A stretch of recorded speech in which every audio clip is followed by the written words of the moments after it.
ఓం నమః శివాయ. ఓం నమో నారాయణాయ. కర్మ నివారణ, నరదృష్టి నివారణ, సంచిత ప్రారబ్ధ ఆగమిక కర్మ నివారణ, తులాభార కాల భైరవాయ నమో నమః. ఓం దిగంబరాయ విద్మహే గజవాహనాయ ధీమహి తన్నో కపాలకాల భైరవ ప్రచోదయాత్. ఓం ఇంద్రాణీ శక్తి దేవ్యై నమోస్తుతే. హరి ఓం. మా ఛానల్కి స్వాగతం.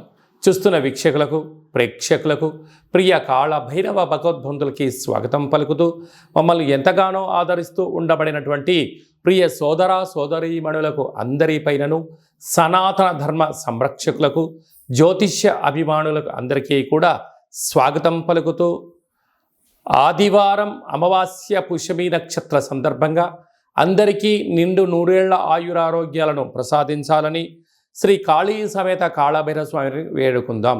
అందులో ఈసారి ఆదివారం అమావాస్య పుష్యమి నక్షత్ర సందర్భంగా రవి పుష్యార్క యోగం అందరికీ కలగాలని, అందరికీ మనతో రాబోయేటువంటి భవిష్యత్తులో ఉండబడినటువంటి 7 తరాల వారికి అద్భుత ధన రాజకీయ యోగ సకల ఐశ్వర్యం ఆనందాన్ని ఆ బుధాదిత్య రాజయోగ కారణము, రవిపుషార్క యోగ కారణము, ఆదివారం అమావాస్య కారణం చేత అందరికీ ప్రసాదించాలని కోరుకుందాం. 1/8/2024 నుండి 15/8/2024 వరకు పుట్టినటువంటి వారందరికీ కూడా ముందస్తుగా జన్మదిన శుభాకాంక్షలు. గతంలో వివాహం చేసుకున్న వారికి వివాహ వార్షికోత్సవ శుభాకాంక్షలు. ద్వాదశ రాశుల్లో గ్రహ గమనాన్ని ఒకసారి వీక్షింపచేద్దాం. వృషభ రాశిలో కుజుడు మరియు దేవగురు బృహస్పతి సంచార స్థితి, కర్కాటక రాశిలో రవి సంచార స్థితి, సింహరాశిలో బుధ శుక్ర సంచార స్థితి, కన్యరాశిలో కేతు భగవానుడు సంచార స్థితి, కుంభరాశిలో శని భగవానుడు వక్రగమన సంచార స్థితి, మీనరాశిలో రాహు సంచార స్థితితో ద్వాదశ రాశుల్లో గ్రహ గమనాలు ఈ విధంగా ఉన్నాయి. కన్యరాశి వారు ఆదివారం అమావాస్య పుష్యమి నక్షత్ర సందర్భంగా కాళ అమావాస్య రోజున, కాళాష్టమి రోజున ఎలాంటి విధులను పాటించాలి, 6వ స్థానంలో శని భగవానుడు వక్రగమనంలో ఉన్నప్పుడు ఎలాంటి దోషాలు ఉంటాయో ఈ వీడియోలో సవివరంగా సంపూర్ణంగా తెలుసుకుందాం.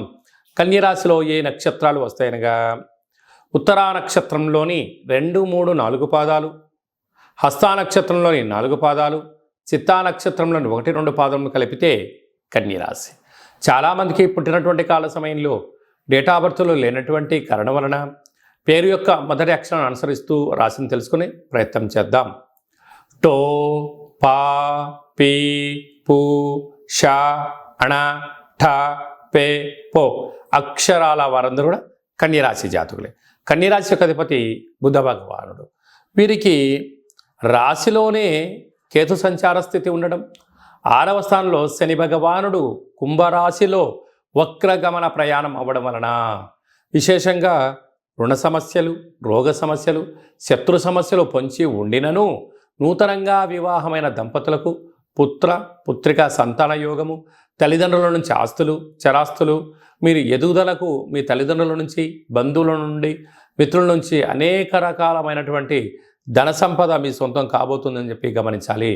ప్రేమికుల మధ్య చాలా సయుద్ధ అవసరం. అన్నదమ్ములతో, అక్కా చెల్లెలతో వీలైనంత వరకు సత్ప్రవర్తన కలిగి ఉండడం యోగదాయకం అని చెప్పి గమనించగలగాలి. అలాగనే భాగ్యస్థానంలో కుజగురు సంచార స్థితి ఉండడం వలన వీలైనంత వరకు భార్యతో కానీ, భర్తతో కానీ పార్ట్నర్షిప్ వ్యవహార కార్యక్రమాలు చేసే వారందరితో కూడా ఎంతో సమన్వయం అవసరం. ఎదుటి వ్యక్తులు ఏదైనా చెప్తూ ఉంటే వినే ప్రయత్నం చేయండి, తెలుసుకునే ప్రయత్నం చేయండి. తొందరపాటు నిర్ణయాలకు ఇది సరైన సమయం కాదు అని చెప్పి మీరు గమనించగలగాలి. కనుక పార్ట్నర్షిప్తో కానీ, బంధువులతో కానీ, సమాజంలో కానీ సమావేశాల ఎందుకు కూడా దూకుడుతనము మంచిది కాదు. తొందరపాటు నిర్ణయం సమయం. భగవంతుడు మీకు ఏది ఇవ్వాలో అది ఇవ్వడం జరుగుతుంది. కనుక లేని దాని గురించి ఆలోచించే దానికన్నా ఉండబడిన దానితో మీరు తృప్తి చెందగలిగితే కన్యరాశి వారికి ఇంతకు మించి అదృష్టం లేదు అని చెప్పి గమనించాలి. కనుక తెల్ల జిల్లేడు వృక్షం దగ్గర దీపం పెట్టడం, తెల్ల జిల్లేడు యొక్క వృక్షాన్ని వేరు తెచ్చి సింధూరాన్ని పూసి పూజా మందిరంలో ఉంచుకొని తాంత్రిక శ్రీ లక్ష్మీ వరసిద్ధి మహాగణపతి స్వామి యొక్క పూజను చేసుకోవడం, కాళభైరవ స్వామి యొక్క పూజలో పాల్గొనడం వలన కష్టాలన్నీ తొలగిపోయి ఐశ్వర్యం ఆనందం మీ సొంతం అవుతుందని చెప్పి గమనించాలి. స్వయం వృత్తులు, సేవా రంగాలు, వ్యాపారాలు, హోటల్ వ్యాపారాలు, కర్రీ బిజినెస్లు, అలాగనే రియల్ ఎస్టేట్ రంగాలు, గృహ భవన నిర్మాణ కార్యక్రమాలు చేసేటువంటి వారు, అనేకమైన మార్కెటింగ్ రంగంలో ఉండబడిన వారందరికీ చాలా మంచి కాలము అని చెప్పి గమనించాలి.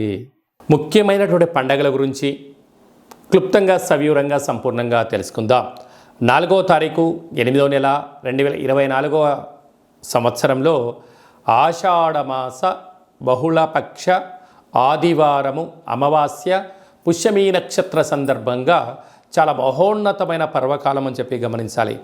ఆదివారం అమావాస్య వస్తేనే అందరికీ పెద్ద పండగ. అందులో పుష్యమీ నక్షత్రంతో కూడుకున్నటువంటి అమావాస్య కావడం వలన మనకు బహిర్ ప్రాంతాలలో వ్యవసాయ క్షేత్రాల్లో తెల్ల జిల్లేడు వృక్ష ఉండడం జరుగుతూ ఉంటుంది. ఏపుగా పెరిగినటువంటి వృక్ష దేవత కింద శ్వేతార్క వరసిద్ధి మహాగణపతి స్వామివారు వృక్ష రూపంలో ఉండడం జరుగుతుంటుంది. ఆ గణపతి స్వామివారిని తెచ్చుకొని గృహంలో ఉంచుకున్నట్లయితే మనకు భావి తరాలకు 7 తరాల వారికి అద్భుతమైన ఆనందయోగం, అమృత యోగం, ధనయోగం, రాజకీయ యోగం కలుగుతుందని చెప్పి గమనించాలి.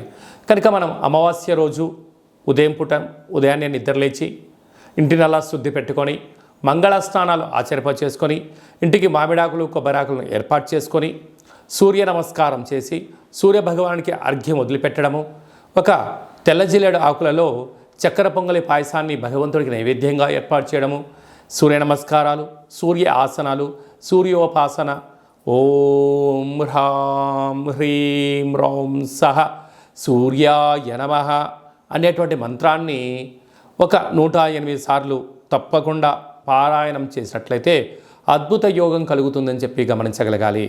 అలాగనే మధ్యాహ్నం పూట గతించినటువంటి పెద్దవారి పేరు పైన నువ్వులు, దర్భలు, నీళ్ళను వదిలిపెట్టడం, పక్షిరాజ వారైనటువంటి కాకిరాజు వారికి ఆహారాన్ని ఏర్పాటు చేయడం, గతించిన వారి పేరు పైన సునకపు మహారాజులకు ఆహారం ఏర్పాటు చేయడం, దేవాలయంలో బ్రాహ్మణుడికి స్వయంపాక దానాన్ని ఏర్పాటు చేయడం వలన గతించినటువంటి వారి యొక్క పితృదేవతల యొక్క ఆశీస్సులు ఉంటాయని చెప్పి గమనించాలి.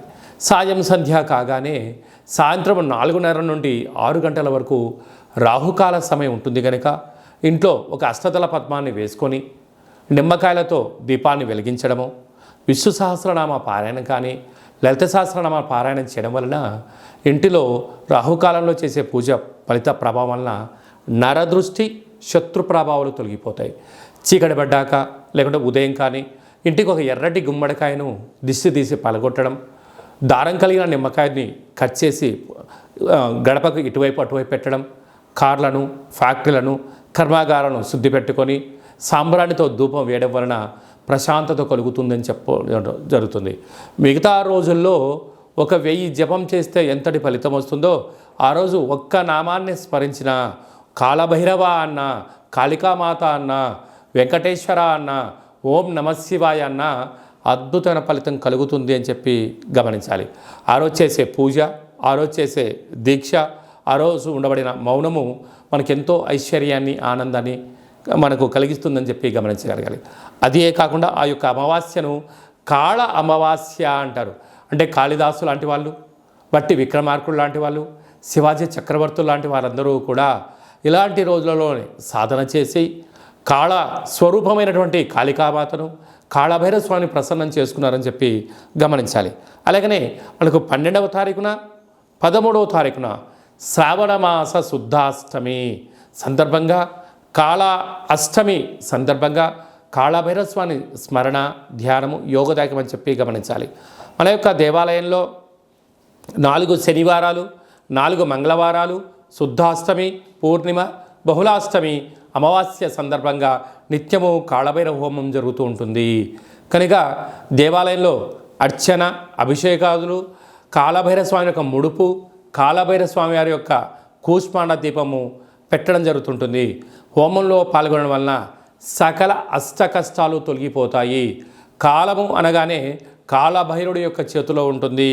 అందుకే కాళాష్టమి, కాళ అమావాస్య రోజున భైరవస్వామి యొక్క స్మరణ, ధ్యానము, పూజ ఐశ్వర్యాన్ని, ఆనందాన్ని కట్టబెడుతుందని చెప్పి గమనించాలి. గృహంలో ఉండబడిన నరదృష్టి తొలగిపోతుంది.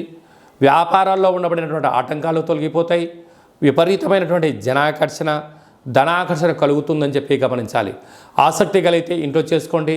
కుదరలేని పక్షంలో ఈ కింద నెంబర్ సంప్రదించినట్లయితే, మీ గోత్రనామంలో పంపించినట్లయితే వీడియో కాల్ ద్వారా చూపించి మీ పేరుపైన ఒక సౌభాగ్య ముడుపు, కూష్మాణ దీపము, హోమాన్ని చేయించి వాట్సాప్ కాల్ ద్వారా ప్రత్యక్ష ప్రసారాన్ని కూడా చేయించడం జరుగుతుందని చెప్పి గమనించాలి. ఇంకనూ మనము ఈ ఆషాఢమాస ఆదివారం అమావాస్య రోజున, శ్రావణమాస శుద్ధాష్టమి, కాళాష్టమి సందర్భంగా ఇంకనూ విజయం సాధించగలగాలి అన్నట్లయితే ఈ యొక్క పాత్ర కంచు పాత్ర అంటారు. ఈ యొక్క అంటే కంచు మోగినట్టు కనకమ్ము మోగదు గదరా సుమతి అని చెప్పి మనకు సుమతి శతకంలో చెప్పడం జరుగుతుంటుంది. రాసులు 12 ఎలా ఉంటాయో 12ని అచ్చు వేయడం జరుగుతుంటుంది. పూజ చేసిన తదనంతరము ఈ యొక్క పాత్రను ఇలా ఎడమ చేతో పట్టుకొని కుడి చేతో ఈ కరసాహం తీసుకొని ఇలా చిన్నగా శబ్దం చేసినట్లయితే ఓంకార శబ్దం రావడం జరుగుతుంటుంది.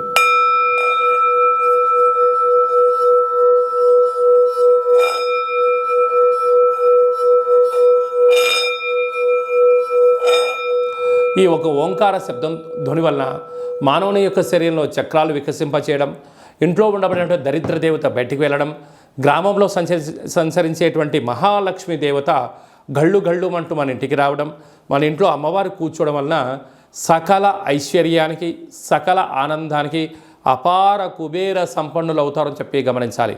ఈ యొక్క కాళభైరవ స్వామి అక్షయ పాత్ర మరియు మీకు ఒక కాళభైరవ స్వామి ఒక పిరమిడు, డాలరు, కంకణము, కాళభైరవ హోమం చేయించడం జరుగుతుంది. మీకు వాట్సాప్ కాల్ ద్వారా ప్రత్యక్ష ప్రసారాన్ని కూడా చూపించడం జరుగుతుంది. ఆసక్తి గలవారు ఈ కింది నెంబర్ సంప్రదించి ఆ అక్షయ పాత్రను ఇంట్లో ఉంచుకోవడం వలన అద్భుతమైన ఆనందం, ఆరోగ్యం మీ సొంతమవుతుందని చెప్పి గమనించాలి. అలాగనే మీ వ్యక్తిగత జాతకం తెలుసుకోవాలనుకుంటున్నారా? మీ పుట్టినటువంటి కాల సమయంలో మీకు తల్లిదండ్రులు పెట్టినటువంటి పేరు, డేటు, నెల, సంవత్సరం, సమయం వ్రాసి పంపించినట్లయితే 100 సంవత్సరాల జాతకాన్ని వ్రాసి సవివరంగా పంపించడం జరుగుతుంది. మీరు పుట్టినప్పుడు గ్రహ గమనాలు ఎలా ఉన్నాయి, ప్రస్తుతం ఎలా ఉంటున్నాయి, రాబోయే కాలంలో ఎలా ఉండబోతున్నాయో సవివరంగా సంపూర్ణంగా తెలియజేయడం జరుగుతుంటుంది.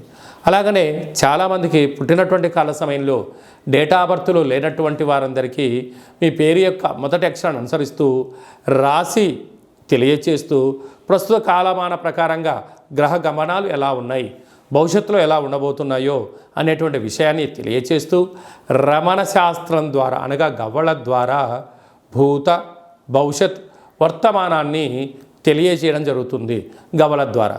కనుక డేటా బర్త్లు లేనటువంటి వారికి గవ్వల ద్వారా జ్యోతిష్యాన్ని చెప్పడం జరుగుతుంది. కనుక మన వ్యక్తిగత జాతకాన్ని తెలుసుకుందాం, గ్రహాలలో ఉండబడిన దోషాలను తెలుసుకుందాం, తినేటువంటి ఆహారాల్లో, వేసుకునే వస్త్రాల్లో, చేసే పనుల్లో స్వల్పమైన మార్పులు చేసుకుందాం. అద్భుతమైన, ఆనందకరమైన, ఆరోగ్యకరమైన, కుబేర సంపన్నమైన జీవితానికి స్వాగతం పలుకుతాం. కనుక ఆసక్తి గలవారు ఈ కింద సంప్రదించి అపాయింట్మెంట్ తీసుకొని సంప్రదించగలరు. అలాగనే మీ అబ్బాయి కానీ అమ్మాయికి కానీ ఎంత ప్రయత్నం చేసినా వివాహం అవ్వడం లేదా? ఎందుకు వివాహం అవ్వడం లేదు? జాతకంలో ఎలాంటి దోషాలు ఉన్నాయి? వివాహం ఎప్పుడవుతుంది? ఎలాంటి అబ్బాయితో అమ్మాయితో కలపడం వలన వీరి యొక్క గణగుణాలు బాగుంటాయో తెలుసుకోవడం జరుగుతుంటుంది. కనుక జాతకాన్ని తెలుసుకుందాం, మంచి వివాహ సంబంధం తెచ్చుకుందాం, భావితరాల్లో మంచి ఆనందకరం జీవితం పొందుదాం. కనుక వచ్చేటువంటి జాతకాన్ని వధూవరుల యొక్క పాదాలు, గుణాలు, సంతాన యోగము, అలాగనే విదేశీయాన యోగము, ఎలాంటి యోగాలు ఉన్నాయో కూడా తెలుసుకుందాం. అలాగే మీ అబ్బాయి కానీ అమ్మాయికి కానీ చిన్నపిల్లలు పుట్టినట్లయితే ఏ మాసంలో పుట్టితే ఎలాంటి పేర్లు పెట్టుకోవాలి, నక్షత్రంలో ఉన్న విశిష్టత ఎంతో కూడా తెలియజేయడం జరుగుతుంటుంది. ఈ యొక్క మాసంలో పుట్టినట్టు రోజు వారందరికీ కూడా, అలాగే వివాహ వార్షికోత్సవం చేసుకుంటున్న వారందరికీ కూడా మన యొక్క దేవాలయంలో ప్రత్యేకంగా కాళభైరవ హోమం చేయించడం జరుగుతుంటుంది. అలాగనే ప్రసాదం కూడా పంపించడం జరుగుతుంది. మనమందరము కూడా కలియుగ కాలంలో కాళభైరవ స్వామికి స్మరణ చేద్దాం, కష్టాలకు స్వస్తి పలుకుదాం, ఐశ్వర్యానికి స్వాగతం పలుకుతాం. అందరికీ ఆదివారం అమావాస్య పుష్యమీ నక్షత్ర సందర్భంగా ఆశీస్సులు కోరుకుంటూ ఆశీర్వచనం. ఓం కాళకాళాయ విద్మహే కాళాతీతాయ ధీమహి తన్నో కాళభైరవ ప్రచోదయాతు. శతమానం భవతి శతాయు పురుష సతేంద్రియ ఆయుష్యేవేంద్రియే ప్రతిష్టతి. ధనం ధాన్యం బహుపుత్రలాభం శత సంవత్సరం దీర్ఘమాయు. సర్వే జనా సుఖినో భవంతు. లోకా సమస్తా సుఖినో భవంతు. సర్వం కాళభైరవ దేవతార్పణమస్తు. ఈ వీడియో మీకు నచ్చినట్టయితే లైక్ చేయండి, షేర్ చేయండి, మా ఛానల్ని సబ్స్క్రైబ్ చేసుకోండి. అందరికన్నా ముందుగా మీ యొక్క వ్యక్తిగత జాతకం తెలుసుకోవాలనుకుంటున్నారా? అందరికన్నా అదృష్టాన్ని, ఐశ్వర్యాన్ని తెచ్చేటువంటి విషయాలు తెలుసుకోవాలనుకుంటున్నారా అన్నట్లయితే గంట సింబల్ ప్రెస్ చేయండి. ఆల్ అనే బటన్ తెలియచేసి మీ క్షేమాన్ని ఎవరైతే కోరుకుంటున్నారో ఈ ఆధ్యాత్మికమైన సమాచారాన్ని చేరవేసి భగవంతుడి యొక్క ఆశీస్సులు పొందగలరు.